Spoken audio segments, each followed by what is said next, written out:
Alright, what's up, Amayan? And today we will be talking about MSI Afterburner tool. This tool is very popular among gamers who want to overclock your system without having to cause any damage and without any proper computer knowledge. So, by Nth Tech, it says this is the gold standard for overclocking. Nice to know that. You can monitor your hardware real time, and the best thing about this is that it is free of charge. And also, it can also be used for any kind of graphic cards that you are using. Even the AMD or Nvidia doesn't depend on that. So, what other things that we have? It has on-screen display.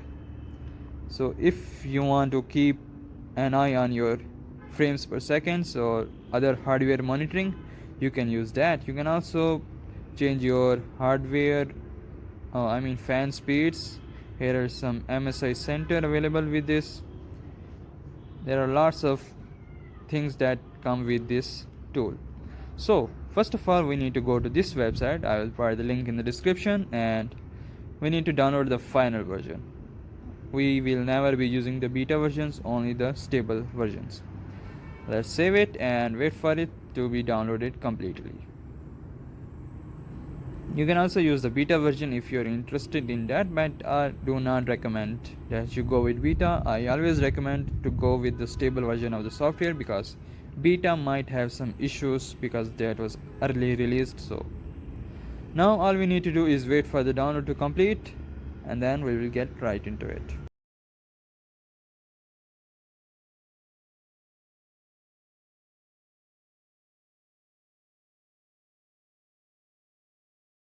Okay, now see, this tool has been downloaded. Let's open it up. We need to extract it with 7-zip or any other unzipping software that you might have installed. Let's open it up, and we do not want to install anything else except the MSI Afterburner, so I'm gonna uncheck on that. Make sure to uncheck on it. So this is the other stuff that can be installed with MSI Afterburner, but we are only focusing on MSI Afterburner and not going to install anything else. Okay, so MSI Afterburner is selected. Let's hit install and wait for the installer to do its job. Okay, here we have. Now we need to select the language. I'm gonna go with English. Next, accept the license agreement without even reading it. Rivet Tuner might come in handy. It can show you the on-screen display and video capture software, so we're gonna keep it. Not going to uncheck on that. Hit next, and hit install.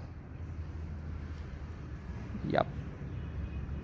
Now we wait for the installer to do its job to install the whole software package, and then I will show you how we can use the MSI Afterburner. That is not very hard actually. Overclocking your GPU without MSI Afterburner is kinda hard, but overclocking with MSI burner is not hard. Now this has been installed. Looks like it. Okay, it's stuck on some stuff. Okay, now we need to install the Rivet Tuner just to get those statics.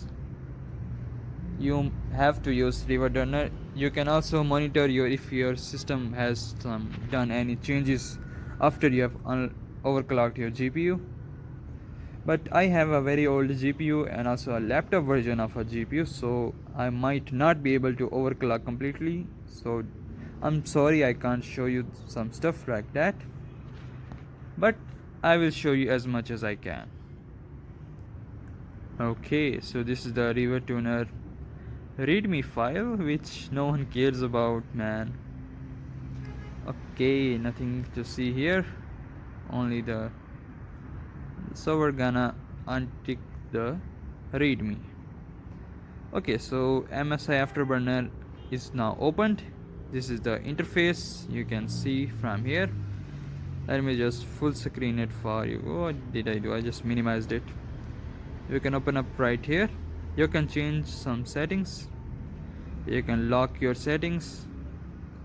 You can revert back to the previous state. Here you can see the GPU, memory, voltage and temperature as well. You can increase your voltage, but I don't think I can on my GPU. Can I? What's going on, man? I can overclock it, and also I can overclock the CPU core clock and memory clock as well, but I can't change the core voltage and I cannot change the fan speeds. Okay, because I have a laptop version of my GPU, that is why. So I don't think there is anything else I can show you, but I have showed you how you can download and use it. Now go crazy with it. Okay, what else do we have here? This is my GPU settings, this is my integrated, and this is my dedicated GPU on my laptop. You can monitor, check the on-screen display, benchmark, and screen capture as well. If you did not have a screen capturing software, now you have one. Yeah, this can monitor your hardware in real time, but for monitoring I will just using the hardware info tool. I will provide that link in the description as well. Here we have the review tuner, and let's see if it works or not. It actually gives you the real-time frames per second information, and I got, okay, I need to download some stuff. No, I'm not going to download it right now. Let's see if anything else is working. Okay, this overlay is broken. Damn it. You might update it and it might work for you, but it is not working on my laptop. Damn, this is going crazy. Okay, let's see if I can just minimize it. Nope, it is not working on my laptop. What should I do now? I have to force close it right from here. Let's close it now. It's closing, and this is, we have the static server. You can start with Windows, show on screen display, add other stuff as well, change your application detection level and other things. It can give you the frames per second. You might have to change some settings on it, but this is not working on my old laptop. One day I will get a great laptop, and then I will show you how you can use the Rivertoner static server by MSI Afterburner, so you can keep an eye on your FPS. Anyway, there is nothing else I can show you right from there. I can reset it, reset some settings. If you change something and don't want to know what you did, you can reset it right from here. Nothing else to show, I do things. Okay, so anyway, that's been it. Thanks for watching. I will catch you in the next.